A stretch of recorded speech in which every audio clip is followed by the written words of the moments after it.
it comes to cheap, practical, fuel-efficient runabouts, Suzuki usually does a really good job. This is one of their latest models. It's called the Suzuki Fronx. Basically, it replaces the old Baleno, based on the same platform and built in India. Although the Fronx is a little bit bigger and it takes on more of that SUV character. And to be honest, I wasn't a huge fan of the old Baleno. It just felt a little bit under par in terms of build quality and driving dynamics compared with other Suzuki models. As I said, Suzuki's always produced, pretty cheap and practical vehicles, but build quality and at least driving dynamics were always pretty good.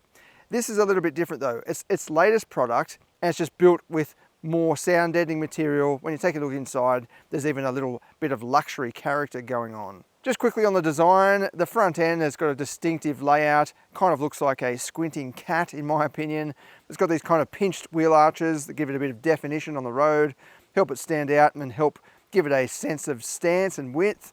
Now around at the back, you've got the full width tail light with a crossover style or SUV style bash plate down below. Now obviously that's not a bash plate, but it just kind of looks like one with matching side skirts.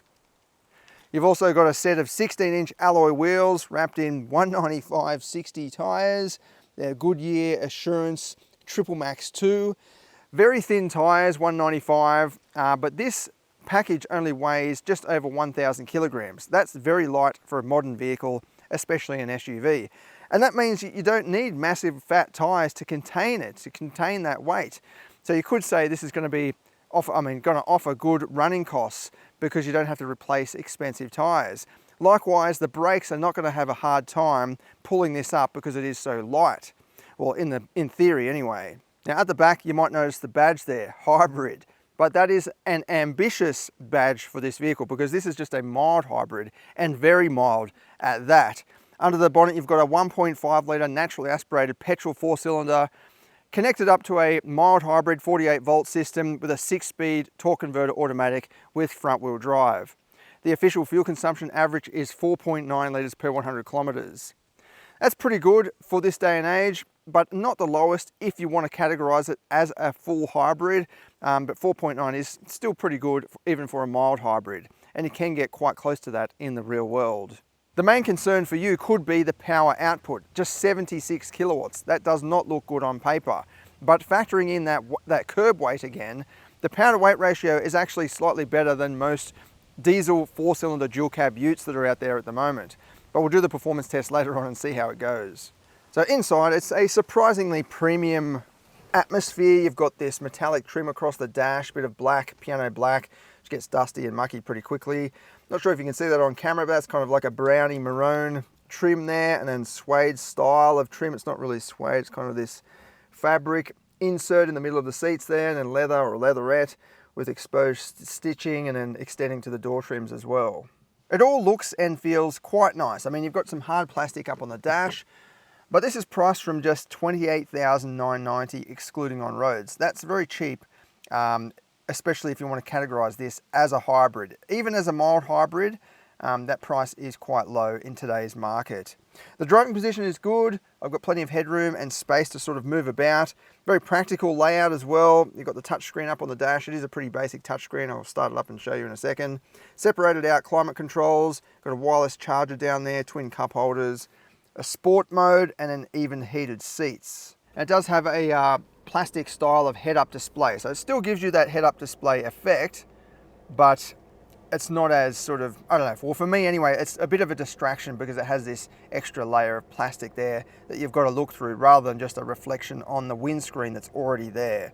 But for this price range and for this vehicle category, it's better than not having it at all.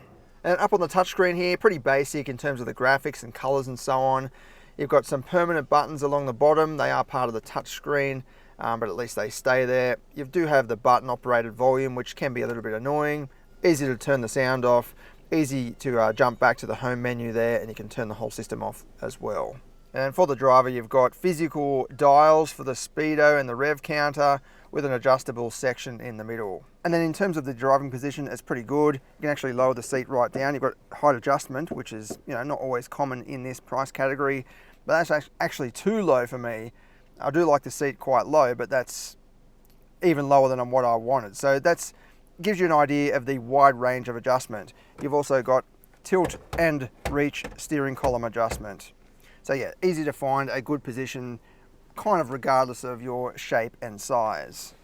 Now you do have a one-touch power window switch only for the driver, not for the passengers, which I find a little bit annoying because it's just a plastic switch. There's no need to, you know, reserve that kind of technology. It's not really technology, but reserve that kind of luxury for an upper spec model. Just put it on all the windows. It doesn't make any difference. Just literally that plastic switch.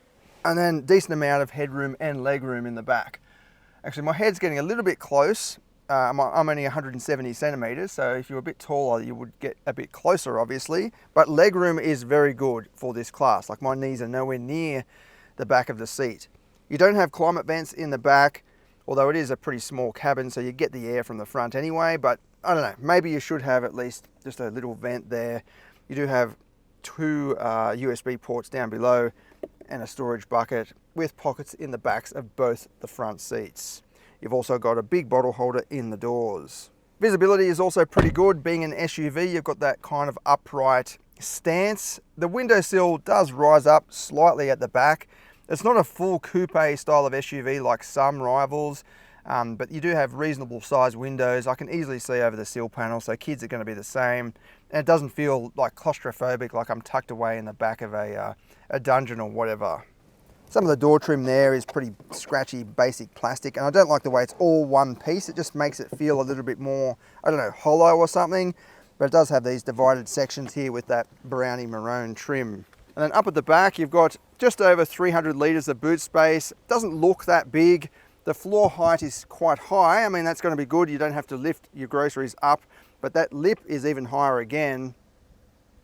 Even for an SUV, that's actually pretty high. But you can lower the floor if you want to, or take out this removable floor, in other words, to access more space.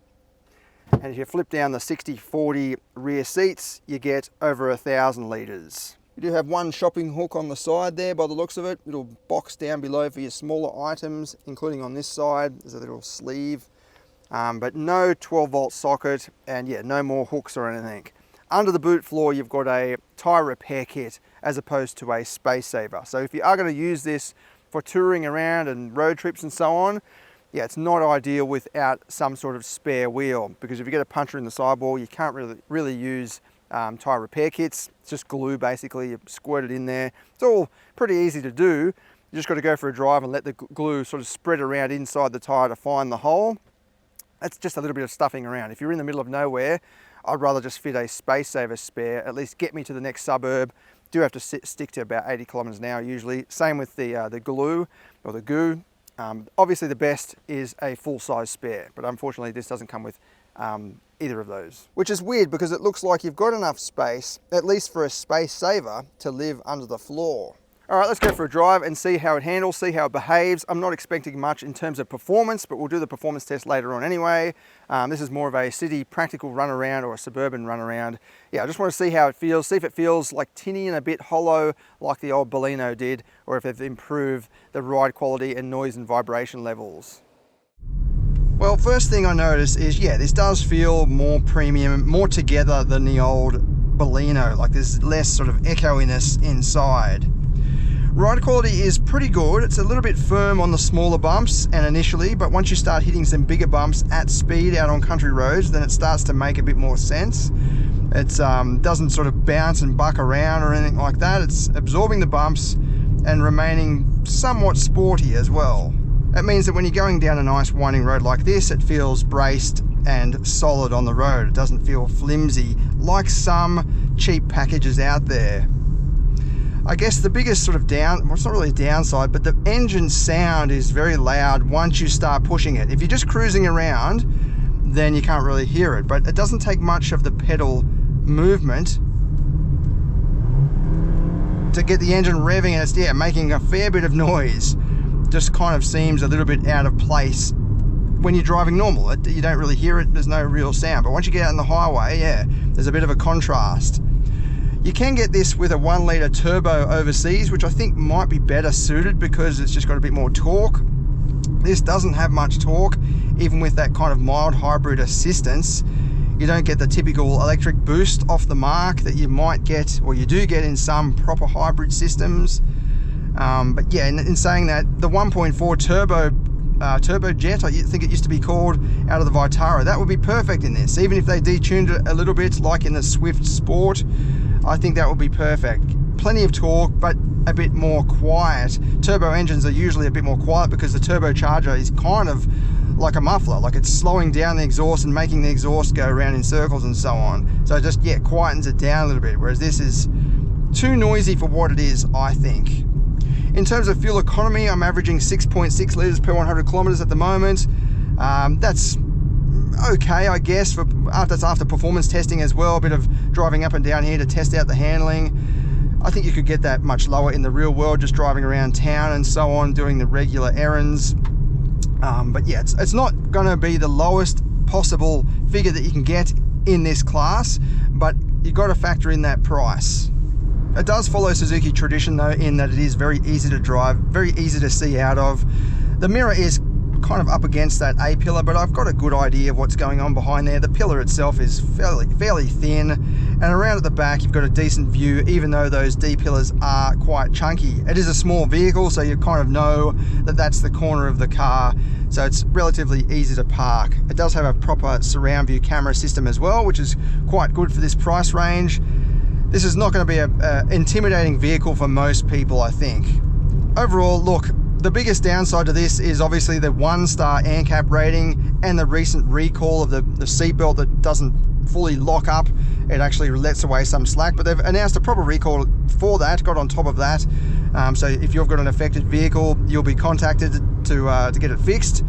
But other than that, 1-star ANCAP is not very good. And look, ANCAP ratings these days, in my opinion, aren't as sort of credible as they used to be, because a lot of it is just tick boxing. If you've got the technology, bang, you pass or fail, which I don't think is the right way about it. It's got to be how well those technologies work, and are they so annoying that you eventually turn them off anyway, so then you lose that capability that you might have had in the first place.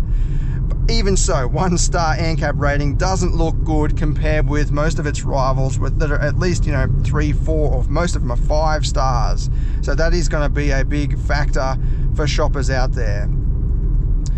I will leave you with this comment though. It does feel more premium and more refined than the old Baleno. So it's definitely a step up from that. And it's obviously pretty big inside as well compared with that. All right, let's head off now to the performance test and see how it goes.